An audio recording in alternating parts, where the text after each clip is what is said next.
সম্রাট আকবর 1556 সালে সিংহাসনে আরোহণ করেন। সিংহাসনে আরোহণ করার পর থেকে তোমার হচ্ছে উনি হিসাব নিকাশ করছিলেন আর কি, কর নেওয়ার বিষয়গুলো। তখন শুরু করে 54 বছর থেকে আর কি, মানে 54 বছর মানে হিজরি সাল থেকে শুরু করে। কিন্তু হিজরি সাল থেকে শুরু করার পর দেখা যায় যে হিসাব মিলছিল না, কারণ চন্দ্রমাস প্রতি বছরের 10 দিন করে পিছিয়ে যায়। এই জন্য তুই দেখবি যে ঈদ প্রতি বছর 10 দিন করে পিছায়, এবং রমজানেও দেখবি 10 দিন করে পিছায়। এবার যেদিন রমজান শুরু হয়েছে আবার আগামী বছর 10 দিন করে পিছায় যাবে, আমরা সামনে চলে আসবে আর কি। যার সঙ্গে হিসাব মিলছিল না। তখন সম্রাট আকবর করলেন কি, বাংলা সন চালু করতে চাইলেন, এবং উনি হিসাব শুরু করলেন যে বছর থেকে উনি ক্ষমতায় বসছেন, 1556 সালে। 1556 সালে সম্রাট আকবর ক্ষমতায় বসলেন, ওই বছর থেকে হিসাব শুরু করলেন আর কি। এরপরে তারপরে হিসেবটাকে ঠিক রাখার জন্য উনি দেখলেন যে হিসেবটা ঠিক রাখার জন্য উনি হিজরি সালটাকে কাউন্ট না করে যে খ্রিস্টাব্দ, যেটা গ্রিগোরিয়ান ক্যালেন্ডার আমরা ইউজ করি বর্তমানে, এই গ্রিগোরিয়ান ক্যালেন্ডারকে উনি কাউন্ট করলেন, এবং এই গ্রিগোরিয়ান ক্যালেন্ডারকে কাউন্ট করে হিসাব শুরু করতেন, এবং সেখান থেকে 593 বছর মাইনাস করতেন। যার কারণে দেখবি যে আজকে 2026 সালের সঙ্গে যদি 593 বছর মাইনাস করা যায় তাহলে হয় 1433 বঙ্গাব্দ। এইভাবেই হিসেব করতে, মানে সব সময় ইংরেজি সালের সঙ্গে বাংলা সালের 593 বছর করে মাইনাস থাকবে। উনি হিজরি সালটাকে হিসাবে না ধরে খ্রিস্টাব্দটাকে, গ্রিগোরিয়ান ক্যালেন্ডারকে হিসাবে ধরলেন, যার কারণে হিজরি সালের কাছাকাছি আমাদের বছর, বাট এর সঙ্গে মিলবে না। ওই হিসেবে আজকে 1433 বঙ্গাব্দ। এই হচ্ছে সম্রাট আকবর চালু করলেন, এবং এই চালু করার মূল কারণ ছিল হচ্ছে কর আরোপ করা। যেহেতু বাঙালিদের এই এরিয়াটাকে উনি শাসন করার জন্য কর নেওয়ার সুবিধার্থে এই এপ্রিল মাস, যেটা আমরা হচ্ছে আর কি, এপ্রিল মাসে 14 তারিখে আমরা কাউন্ট করি। কিন্তু পশ্চিমবঙ্গে বা ইন্ডিয়ায় ওরা বাংলা সাল বঙ্গাব্দ ইউজ করে, কিন্তু ওরা আবার 15 এপ্রিলটাকে পয়লা বৈশাখ হিসেবে কাউন্ট করে।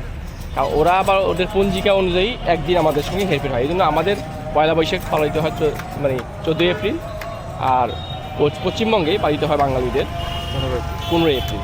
এই হচ্ছে মানে বঙ্গাব্দ চালুর মেইন হিস্টোরি আর কি। যদি যাওয়ার সুযোগ আছে তাহলে বাইরে ঢুকে, হ্যাঁ গাড়িটা আগে যাওয়া উচিত ছিল, জানতে পারবা। আপু দুটো যখন যাইতে পারতেছি না, একটা বাইক ইউনিভার্সিটিতে কেমন পালন হচ্ছে এটা পালন অবশ্য 1433, সেটা আমরা চেষ্টা করবো, আর আলোচনা করবো যে কীভাবে এর উৎপত্তি এবং প্রসার হয়েছে। এটা কি আমাদের পিছু ছাড়ছে না নাকি? এখন মনে হচ্ছে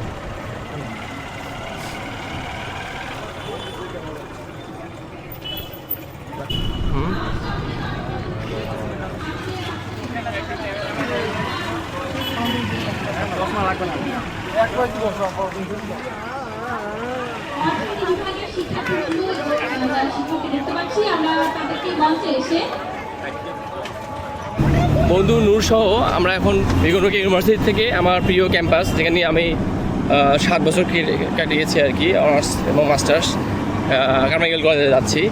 ওখানে না গেলে আমার আসলে অপূর্ণতায় রয়ে যাবে বলে মনে হচ্ছে। নেক্সট খাবারটা আমরা ওখানে গিয়ে করব, কীভাবে কার্যকরভাবে পয়লা বৈশাখ শুরু হলো এবং কার পরামর্শে সম্রাট আকবর শুরু করলেন, এটা নিয়ে আমরা এখন ডিসকাস করব। So stay with us. 1433 বঙ্গাব্দ আজকে কাবার করবো পুরো বেগম রোকেয়া ইউনিভার্সিটির।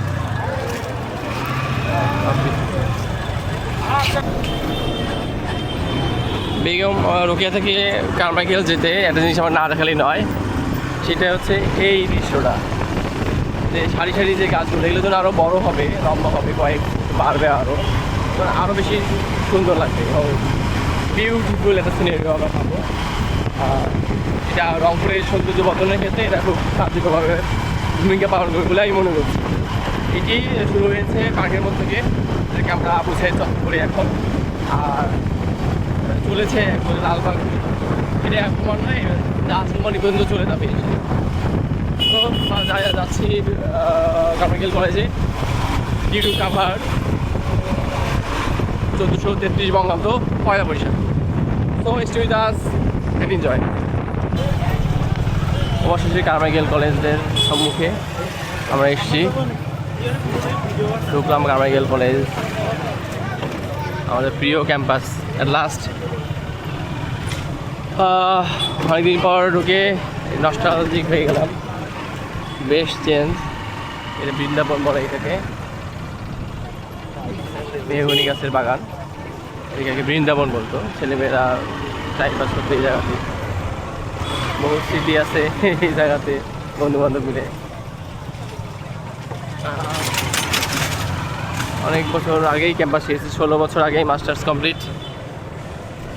ভাবতে দেখতে দেখতেই 16 বছর আগে মাস্টার্স কমপ্লিট। দ্যাট মিনস আমার তো জয়েন করেছি, মানে অ্যাডমিশন হয়েছে 3-4 সেশনের দিকে। এবং লোকে থেকে কারমাইকেল যেতেই তো 10 মিনিট চলে গেল due to jam, traffic jam.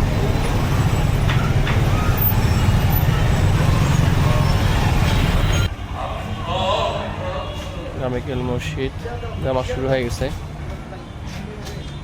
চমৎকার এখানকার পরিবেশ।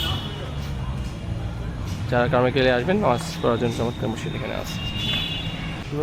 কারমাইকেলে মসজিদে নামাজ পড়ে আমার একটা জানাজা ছিল, জানাজার কাভার বললাম আর কি। শুধু আব্দুল রশিদ স্যার ইসলামিক হিস্ট্রির প্রফেসর ছিলেন, ভালো মানুষ। যে সুযোগ পেয়েছি আমরা সৌভাগ্যবান যে জানাজা করতে পারলাম তার।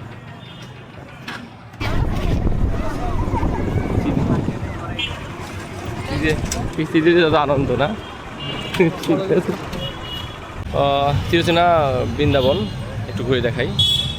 বন্ধু নূর পরে বলবে যে ও আবার ভিডিওতে নাই, দ্যাটস ওয়াই নূরকে নিচ্ছি। যদি বা 1556 খ্রিস্টাব্দে সম্রাট আকবরের সিংহাসন আরোহণের থেকে বছর থেকে বঙ্গাব্দ সাল গণনা শুরু হয়, কিন্তু এর মানে অ্যাক্টিভেট হয় এটি 1584 খ্রিস্টাব্দে। সম্রাট আকবরের যে আমরা জানি যে নবরত্ন ছিল, 9 জন রত্ন ছিল, তার মধ্যে একজন ছিল জ্যোতির্বিদ ফতেউল্লাহ সিরাজি। এই ফতেউল্লাহ সিরাজি উনি করলেন কি, গ্রেগরিয়ান যে ক্যালেন্ডার আছে, যে ক্যালেন্ডারটা আমরা ইউজ করি এখন, সেই ক্যালেন্ডার এবং হিজরি সাল যেটা আছে, এই দুটার মাঝখানে একটি নতুন ক্যালেন্ডার বর্ষ শুরু করলেন, যেটি গ্রেগরিয়ান ক্যালেন্ডার থেকে 593 বছর মাইনাস করে, মানে উনি মধ্যমপন্থা অবলম্বন করলেন ফতেউল্লাহ সিরাজি, যিনি নবরত্ন ছিলেন আর কি। সেটি হচ্ছে গ্রেগরিয়ান ক্যালেন্ডার এবং যে হিজরি সন আছে এটির মাঝখানে ধরলেন বঙ্গাব্দ। এবং মজার বিষয় হচ্ছে সম্রাট আকবরের আমলে কিন্তু এই 14ই এপ্রিল এটাকে কিন্তু উনি নির্দিষ্ট করে যাননি। পরবর্তীতে অনেক বছর পরে ধর বাংলাদেশ হলো, তার আগে প্রচলন পশ্চিমবঙ্গে হয়েছে যে ওরা 15 এপ্রিল পালন করবে, একটু আগে বলছি। তো আধুনিক বাংলাদেশে 14ই এপ্রিলটাকে পয়লা বৈশাখ হিসেবে নির্দিষ্ট করা হয়। এই হচ্ছে পয়লা বৈশাখের বাংলাদেশে যে উদযাপন আমরা এখন দেখতে পাচ্ছি বা আজকে আমরা যে দেখতে পাচ্ছি সেটার পূর্বের ইতিহাস। এবং এটি সংস্করণ হতে হতে এই বছর আসছে। কেউ মঙ্গল শোভাযাত্রা যোগ করছে, যদি এটা ছিল না। তারপরে আঁকিবুকি একটু দেখলাম বাচ্চারা বসে আছে, আঁকিবুকি হয়েছে এইটা। তো এই হচ্ছে মূলত শুরু হয়েছিল, সম্রাট আকবর শুরু করেছিল তাদের ট্যাক্স আহরণের জন্য এবং হিসাবটাকে মেলানোর জন্য ফতেউল্লাহ সিরাজির নেতৃত্বে। কিন্তু এক পর্যায়ে এটি মানে ভার্সেটাইল কালচারে পরিণত হয়েছে। এই হচ্ছে মোটামুটি পয়লা বৈশাখ উদযাপনের হিস্টোরি এবং হচ্ছে সূত্রপাত। Thank you for watching and join করি।